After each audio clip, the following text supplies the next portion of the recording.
ब्रह्मचर्य से बड़ी कोई तपस्या नहीं है। देखो, यहां संकोच का त्याग होकर चर्चा हो रही। आप असत आचरण करने में संकोच करें, लेकिन असत आचरणों से कैसे बचा जाता है उन युक्तियों में संकोच मत मांगे। महादेव जी कहते हैं ब्रह्मचर्य अर्थात वीर्य धारण करना महान उत्कृष्ट तप है, भगवत प्रसन्नता का प्रधान हेतु है। इससे बढ़कर कोई तपश्चर्या तीनों लोकों में प्रसिद्ध नहीं है। जो ऊर्ध्वरेत्वा अखंड ब्रह्मचारी है वो पुरुष नहीं, वो साक्षात भगवत स्वरूप महादेव है। इस मार्ग में कोई किसी भी संप्रदाय का हो, किसी भी परंपरा का हो, ब्रह्मचर्य की विशेष आवश्यकता है। जब तक आपके जीवन में ब्रह्मचर्य का संयम नहीं होगा तब तक आपको भगवदानंद की प्राप्ति हो ही नहीं सकती। ये जो हमारा अखंड भजन नहीं होता, जो हमारे हृदय में उत्साह नहीं बढ़ रहा भगवत प्राप्ति का, उसका कारण है ब्रह्मचर्य का नाश। जितना एक कामुक व्यक्ति अंधा होता है उससे बढ़कर कोई अंधा नहीं होता। नेत्र दोनों फूट जाए उसे अंधा नहीं कहते, उसको तो मार्ग नहीं दिखाई देगा। लेकिन जो कामुक पुरुष है, जो मदांध है, जो विषयों में अंधा, उससे ज्यादा अंधा कोई नहीं होता। लोक परलोक सब कुछ नष्ट कर लेता है। ब्रह्मचर्य की अपार महिमा है, परंतु आज हमारे नीच वातावरण में ब्रह्मचर्य को धूल धूसरित किया जा रहा है। ये महापुरुषों के वचन है, बिल्कुल अक्षरशः सत्य है। एकांत में चिंतन मनन करने के बाद आपकी श्रवणेंद्रिय तक पहुंच रही है बात। आज की नीचता, आज का मनोरंजन ब्रह्मचर्य को धूल धूसरित कर रहा है, ब्रह्मचर्य का नाश कर रहा है। कोई समझ ही नहीं रहा कि कितनी बड़ी हम भयानक गलती कर रहे हैं। ये वीर शक्ति हमारे प्रभु की अद्भुत कृपा है। अगर इस पर हम दृष्टि डालें तो आप जिस मार्ग में चलना चाहेंगे उस मार्ग में आपको बहुत बड़ा बल, बहुत बड़ा संबल, बहुत बड़ी सामर्थ्य मिलेगी ब्रह्मचर्य से। ये भगवान की कृपा शक्ति है। जो इसका पतन करते हैं निसंदेह हो किसी योग्य नहीं रह जाते। ब्रह्मचर्य का ह्रास जीवन का नाश अर्थात मृत्यु, संपूर्णतया सत्यनाश, सर्वनाश, मृत्यु, ब्रह्मचर्य नाश, सुख का नाश, आरोग्य का नाश, तेज का नाश, विद्या का नाश, बल का नाश, सामर्थ्य का नाश, स्वातंत्र का नाश, धर्म का नाश, भजन का नाश ब्रह्मचर्य के नाश पर है। यदि आपने ब्रह्मचर्य नष्ट कर दिया तो आप किसी काम के नहीं रह गए। आधार स्तंभ टूट गया तो चाहे जितना सुंदर भवन हो नष्ट हो ही जाता है। धर्मनाश होने से संपूर्णतया नाश माना जाता है। जिसका ब्रह्मचर्य नाश है वो कभी भी धर्म से युक्त नहीं रह सकता। हमारे स्वास्थ्य की संपूर्णतया वृत्तियों को बिगाड़ देने वाली ये चेष्टा है। मरणम बिंदु पातेन जीवनम बिंदु धारणात्। ये भगवान शंकर का अमिट सिद्धांत है कि जो वीर के साथ खिलवाड़ करता है वो साक्षात मृत्यु का वर्ण कर रहा है। जो वीर को रोकता है, धारण करता है, वो अमर है, वो भगवत स्वरूप हो जाता है। ब्रह्मचर्य ही जीवन है और ब्रह्मचर्य का नाश ही महान मृत्यु है। ब्रह्मचर्य ही स्वस्थता है, ब्रह्मचर्य का नाश ही महान रोगों का निमंत्रण है। जो अपने इस जीवन शक्ति, वीर शक्ति को नष्ट करते हैं उनका लक्षण है वो चिड़चिड़े स्वभाव के हो जाते हैं। थोड़ी सी बात में बहुत गर्म हो जाते हैं, दूसरों को अशांत बना देते हैं, खुद अशांत बने रहते हैं। थोड़ी थोड़ी बात में वो बहुत बड़े अपवित्र कार्य कर बैठते हैं। जिन्हें ब्रह्मचर्य व्रत रखने की बात जिनके जीवन में आए वो महाक्रोधी हो जाते हैं, ईर्ष्यालु हो जाते हैं, पापात्मा बन जाते हैं और घोर विषयों के गुलाम बन जाते हैं। जैसे जैसे उनकी जीवनी शक्ति नष्ट होती वैसे वैसे उनको लगता है कि विषय में सुख और है, इससे नहीं तो इससे, ऐसी वासना बढ़ करके उनकी महादुर्गति हो जाती है। यदि आप अपनी इंद्रियों को नियंत्रित नहीं किए, आपने अपने को संयम में नहीं रखा तो सबसे बड़ी मूर्खता कर रहे हो। आप ठगे गए, अपने आप से आप ठगे गए। सावधान, जिसने अपनी इस जीवनी शक्ति का अपव्यय कर दिया उसका जीवन नष्ट हो जाता है, कुछ भी करने लायक नहीं रहता। वो केवल एक नाटक होता रहता है, अंदर अंदर उसको वही चिंतन चलता रहता है उसी विषय सुख का। और अवसर आने पर ना प्रगट में अवसर ना आया तो चिंतन मात्र से। देखो, इस शरीर में कहीं भी वीर की शक्ति की थैली नहीं है। जैसे पित्त की थैली, ऐसे ऐसे अलग अलग, ऐसे कहीं भी कोई कोष नहीं है। कोई ऐसा शरीर में स्थान नहीं है जहां से आज भी डॉक्टर ऑपरेशन करके निकाल सके कि देखो ये वीर शक्ति का स्थान है। हर नस नाड़ी में वो व्याप्त शक्ति है। जब आप मन से संकल्प करते हैं उसी समय वो पूरे शरीर से संचित होकर एकत्रित हो जाती है। उस एकत्रित होने वाली नाड़ी का नाम है मनोवाह। और जिस समय आपने कामता पूर्वक संकल्प, आगे वर्णन आएगा, संकल्प किया उसी समय आप बेकार हो गए। वो भले किसी कारण से बाद में वो शक्ति नष्ट हो, लेकिन बेकार आप उसी समय से हो गए। इसलिए सावधानी पूर्वक गंदे क्रियाएं, गंदे लोगों का संग और गंदे विचारों को अपने अधीन किया जाए। ब्रह्मचर्य के अभाव में हृदय सूखने लगता है। भगवत प्राप्ति की क्या, संसार की उन्नति की भी भावना नहीं रह जाती। लोग परलोक सब उजड़ा हुआ नजर आता है। जो ब्रह्मचर्य छीण करता है उसकी स्मृति का नाश हो जाता है, नेत्रों में कम दिखाई देने लगता है और लघुशंका के साथ वीर शक्ति का स्खलन होने लगता है। वो जान नहीं पाता, उसकी जीवनी शक्ति नष्ट होने लगती है। वो बिना किसी कारण अशांत बना रहता है, लाखों चिंताएं उसके मन में डुलने लगती है, वो दुर्बल होने लगता है, बड़ा निद्राल का वो वशीभूत हो जाता है। जरा सा निद्रा रही, जरा में हम तो देखते हैं लोग बैठते ही सोने लगते हैं और मोटापा बढ़ जाता है, आलस्य बढ़ने लगता है, उदासी आने लगती है, हृदय में घबराहट पैदा होने लगती है, श्वास अवरोध होने लगता है, कष्ट से श्वास या श्वास तीव्र गति से चलने लगती है, यक्षमा हो जाता है, पृष्ठशूल रोग हो जाता है, कटिवात हो जाता है, शिरोवेदना बढ़ने लगती है, जोड़ों में दर्द होने लगता है, दुर्बल हो जाता है और निद्रा के समय उसका जो शक्ति है वो क्षीण होने लगती, बह जाती, उसको पता ही नहीं लगता। मानसिक अस्थिरता, विचार शक्ति की दुर्बलता, ये भयानक भयानक कमजोरियां उसके जीवन में प्रकट हो जाती है, जो इसे मनोरंजन समझता है। सावधान, अगर आप अशांति से हटकर शांति में जाना चाहते हो, दुख से बचकर महासुख का अनुभव करना चाहते हो, तो ब्रह्मचर्य पर दृष्टि दीजिए। ब्रह्मचर्य चारों पुरुषार्थों का, धर्म अर्थ काम का मूल है। ब्रह्मचर्य भोग और मोक्ष प्रदान करने वाला है। वीर अनंत अनमोल सिद्धि है। इसी वीर के बल से जिस देवता को चाहो तुम अधीन कर सकते हो, उसके नाश से तुम पूर्ण पतित नीच बन सकते हो। बिना ब्रह्मचर्य धारण किए हुए कोई पुरुष कदापि किसी भी श्रेष्ठ पद का अधिकार नहीं प्राप्त कर सकता। वीर भ्रष्ट पुरुष कदापि पवित्र नहीं, कदापि धर्मात्मा नहीं, कदापि महात्मा नहीं हो सकता। वो दंभ और पाखंड भले कर ले। बिना ब्रह्मचर्य के प्रत्यक्ष इंद्र भी तुच्छ है, पद दलित है। साधारण मनुष्यों की तो बात है क्या, परमार्थ के पथ पर या व्यवहार के पथ पर जिधर भी तुम जाना चाहते हो, अति आवश्यक है ब्रह्मचर्य। समस्त विद्याओं की सूक्ष्म रहस्य को प्रकाशित करने वाला ब्रह्मचर्य, समस्त वैभवों की सिद्धियों को प्रकाशित करने वाला ब्रह्मचर्य, समस्त सौभाग्य का उदय करने वाला ब्रह्मचर्य। ब्रह्मचर्य सर्वश्रेष्ठ मंत्र है, ब्रह्मचर्य सर्वश्रेष्ठ तपस्या है, ब्रह्मचर्य सर्वश्रेष्ठ बल है, स्वतंत्रता है, महान उन्नति है। ब्रह्मचर्य ही हमारी संपूर्ण सिद्धियों का एकमात्र बीज है, रहस्य है। जो साधक या जो गृहस्थ 20 वर्ष अगर गृहस्थ में जाना है तो 20 वर्ष तक किसी भी स्थिति में ब्रह्मचर्य नष्ट नहीं होना चाहिए। यदि ब्रह्मचर्य नष्ट करते हैं तो वो गृहस्थी के योग्य नहीं रह जाते। उनके घर में भ्रष्टाचार होता है, संतानें भी होती है तो वही होती है जो किसी योग्य नहीं रहते। शास्त्र के सिद्धांत से चलने वाले उपासक को, अर्थात भगवत प्राप्ति के मार्ग में चलने वाले उपासक को चाहिए, अगर वो गृहस्थ है तो जब ब्याह हो उसी के बाद शास्त्र मर्यादा से ब्रह्मचर्य खंडित करे, ये उसका उपासना का स्वरूप ही माना जाएगा। लेकिन यदि वैरागी है, भगवत मार्ग का पथिक है, तो अष्ट मैथुनों से बचे। गृहस्थ हो तो उचित संतानोत्पत्ति के लिए भगवत प्रार्थना से युक्त होकर, हे करुणा निधान, मैं आपकी आज्ञा का पालन करने के लिए अपने ब्रह्मचर्य को क्षीण करता हूँ। आपकी कृपा प्रसाद से मैं आपकी प्राप्ति के लिए गृहस्थ धर्म रूपी पूजा आपको स्वीकार करने के लिए प्रार्थना करता हूँ। प्रभु, ये पूजा है, आप स्वीकार कीजिए। वो गृहस्थ धन्य है जो ब्रह्मचर्य पूर्वक संतानोत्पत्ति की क्रिया करके भगवान की आराधना करता है। जो विरक्त संपूर्ण रूप से ब्रह्मचर्य है उसको विशेष साधना नहीं करनी पड़ती, अपने आप भगवती स्मृति अखंड होने लगती है, क्योंकि महाआनंद स्वरूप ब्रह्मचर्य है।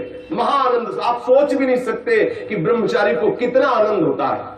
जो ब्रह्मचर्य धारण करता है उससे अपार आनंद, अपार सुख प्राप्त होता है। सभी सुखों में सर्वाधिक नष्ट करने वाला सुख एक काम सुख है, सबसे ज्यादा पतन करने वाला यह सुख है, सबसे ज्यादा नाश करने वाला सुख है। इसलिए सावधान, विषय सुख के लिए आप अपने ऐसे अमूल्य जीवन को नष्ट मत कीजिए।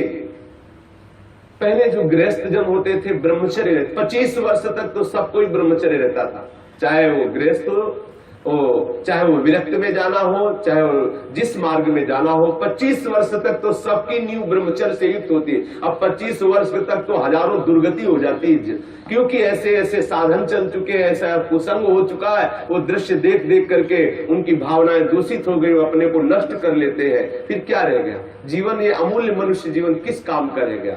जब 10 वर्ष ब्रह्मचर्य रहकर भगवत भजन करके संतान उत्पत्ति करते थे तो उन माताओं के गर्भ से कोई भगवत प्राप्त करने वाले साधक पैदा होते थे, या कोई महावीर पैदा होते थे जो देश की रक्षा के लिए अपने प्राणों को समर्पित कर देते, जो समाज को सुख पहुंचाने वाले ऐसे बालक पैदा होते थे। ब्रह्मचर्य के बिना पूर्ण, चाहे गृहस्थ हो चाहे विरक्त हो, कोई भी हो, वो पूर्ण पशु जीवन है, पूर्ण पशु जीवन है। सांसारिक व्यक्ति बनकर के मत अपने जीवन को नष्ट करो, आप अपने हाथों से अपना नाश कर रहे हो। ध्यान रखो, ये गलती जो तुम कर रहे हो ये आपको दोबारा मनुष्य जीवन मिलने वाला नहीं है। ऐसी गलती करके तुम्हें बहुत पछताना पड़ेगा। मौज मस्ती, लोग काहे की मौज मस्ती? धर्म मर्यादा का नाश करके, गुरुजनों की बनाई हुई शास्त्र मर्यादा का नाश करके तुम सुख प्राप्त कर सकते हो। कुछ समय मिला, कर लो जो करना है। ऐसे भयानक रोग पैदा होंगे कि मरोगे, कोई पानी देने वाला नहीं मिलेगा। ये सब नाटक भूल जाएगा। इसलिए शास्त्र और गुरु की बनाई हुई मर्यादा के अनुसार चलो, तो ही संसार में भी तुम सुख का अनुभव, जहां नहीं है सुख वहां भी अनुभव कर सकते हो, यदि शास्त्र और गुरु की मर्यादा से युक्त रहोगे, उनके बनाए हुए विधान के अनुसार चलोगे। ये जो आजकल सब चल रहा है ना, ये बहुत हानिकारक है। जिसके जीवन में छोड़ दो, जो जिनका ब्याह हो गया वो अपने पति को छोड़ करके दूसरे पतियों के, पुरुषों की तरफ कामुक दृष्टि से देखती है, जानते हैं उनकी क्या दुर्गति होती है? हाँ, पति वंचक परपति रति करई, नौरो नरक कल्प शत परई, और विधवा होए पाए तरुणाई, अगला जन्म होगा और वैधव्य को प्राप्त हो जाएगी। जो पुरुष अपनी पत्नी का त्याग करके पर स्त्री से गमन करता है तो नरक में जाकर के उसको तपाए हुए लोहे की लाल लाल ऐसे स्त्री आकृति से उसे हजारों वर्षों तक चिपकाया जाता है, जलता रहता, वहां मरना तो है नहीं। ऐसा मत सोचो कोई देख नहीं रहा। जैसी थरिवंश नरक गति दुर्भर यम द्वारे कटियत नख छीके, वहां ऐसा हिसाब है कि कहां छीका, किस लिए छीका, और आपकी नाक काट दी जाएगी। मतलब वहां उंगली उठाने पर आपको दंड है, किस लिए उठाया, किसको उठाया, किस कारण से उठाया, किस समय में उठाया, एक एक वस्तु का हिसाब है। आप समझते हो मुझे कौन देख रहा है, क्या जान रहा है, मौज मस्ती ले लो। कुछ समय दिया गया आपको, ये मनुष्य जीवन कुछ समय दिया गया। आप चाहे जो कर लो, चाहे जितना दुराचार कर लो, या सदाचार करके श्री कृष्ण को रिझा लो, या दुराचार करके नरक की यात्रा कर लो। बहुत सावधान। यहां वर्णन कर रहे महापुरुष जन कि जो जीवन में ब्रह्मचर्य शक्ति है, जिसे शुक्र कहते हैं, जिसे वीर शक्ति कहते हैं, इसका जो नाश करता है वो भयानक रोगों से ग्रसित हो जाता है। इसका एक नियम है, गृहस्थ धर्म का नियम है। इस पर हमारे शास्त्रों में सब वर्णन, इसीलिए सत्संग करना चाहिए। अब क्या है, आज मनोरंजन, लोगों को रिझाना, वक्ताओं को पसंद आ गया है, और जो श्रोता है उनको वही पसंद आता है। थोड़ी देर चटकीली बातें की, संगीत बजा, नाचे कूदे, घर गए, बोले कथा सुन के आए हैं। कथा का तात्पर्य, सत्संग का तात्पर्य आपका कुसंग का त्याग हो जाए। आप जो दुर्गुण दुराचार प्रवृत्तियों में रत है उनका त्याग हो जाए, उससे सत्संग। मानो सत्संग सुन के आए तो आपको थोड़ी देर तो खो जाना चाहिए। दूसरे को अपने आप पता लगे कि ये सत्संग सुन के आ रहा है, खो गया।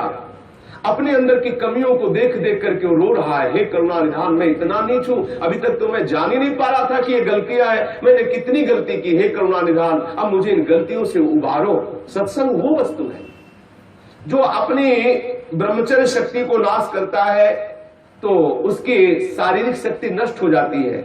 चेहरा पीला होने लगता है, चेहरे में झुर्रियां पड़ने लगती हैं, नेत्रों की शक्ति जाती रहती है, नेत्रों के आसपास नीली नीली रेखाएं प्रकट हो जाती है, आंखें धस जाती हैं और चेहरे में वो कांति नहीं रह जाती, अर्थात कांतिहीनता आ जाती है, याददाश्त नष्ट हो जाती है। वस्तु रख दी, भूल गए, कोई आज्ञा भूल गए। क्यों भूल गए? क्योंकि ब्रह्मचर्य नहीं, मेधा शक्ति क्षीण हो गई।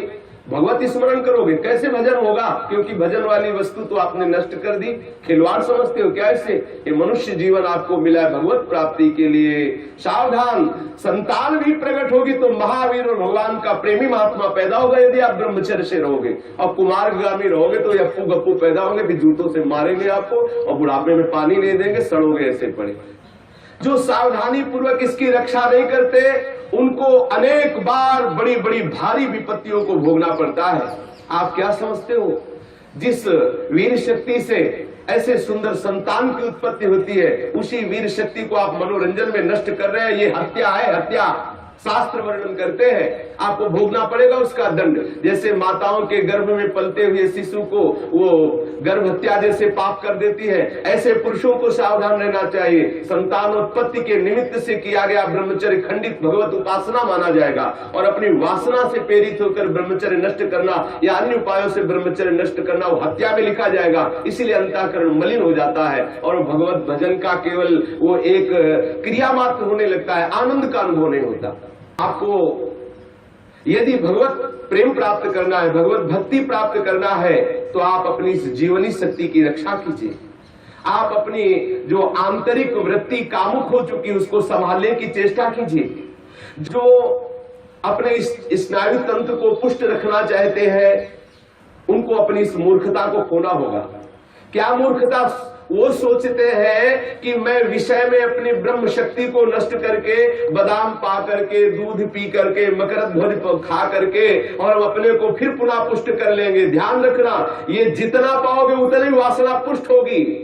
जिसके चेहरे की तरफ देखो ऐसा लगता है जैसे किसी मकान में आग लगा दी जाए तो फिर वो मकान की शोभा क्या होती है। ऐसे जिसके जीवन में पुण्य नहीं रह गए, भगवत आराधन नहीं रह गया, ब्रह्मचर्य नहीं रह गया, सदाचार नहीं है, बड़ों का सम्मान नहीं, उसका जीवन क्या है? जीवन कैसा पशुवत जीवन हो रहा है। छोटे छोटे अभी बच्चे 15-16 वर्ष के माता पिता के अवहेलना करके मनमाना आचरण करते हैं। ये जो ब्रह्मचर्य, इस पर विशेष ध्यान दिया जाए। यदि हम ब्रह्मचर्य पर ध्यान नहीं देते तो स्मरण शक्ति का नाश, शरीर में मोटापा, दिल की कमजोरी, अस्मायिक वृद्धावस्था का प्रकट हो जाना, नपुंसकता, नेत्रों के रोग बढ़ना और नाना प्रकार से अंदर ही अंदर सब खोखलापन हो जाना। ऊपर से हष्ट पुष्ट दिखाई देंगे लेकिन अंदर से पूरी शक्ति का नाश हो जाने के कारण वो मूर्ख हो जाते हैं।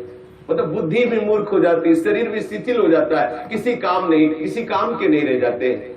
ये मत समझो कि इतना ही सुख है, यहां तो सुख है ही नहीं। ये जो बच्चे, बच्चियां, माताएं, बहनें या पुरुष अपनी वासना का शिकार हो चुके हुए हैं, उनको खेद करना चाहिए बात सुनकर और सावधानी पूर्वक आगे बढ़ना चाहिए परमार्थ में। गलती का पोषण नहीं करना चाहिए। आज हमारी ऐसी बेईमानी है कि हम अंदर की इन गलतियों को छुपाते हैं और थोड़ा सा भी गुण होगा तो उसका प्रचार करने लगते हैं। अंदर की गलतियों को गलती मान करके उनको दूरी किया जाए, चाहे वो बच्चा हो, चाहे वो जवान हो, चाहे बूढ़ा हो। गलतियों को छोड़ करके भगवत मार्ग में आगे बढ़ो तो आनंद का अनुभव होगा।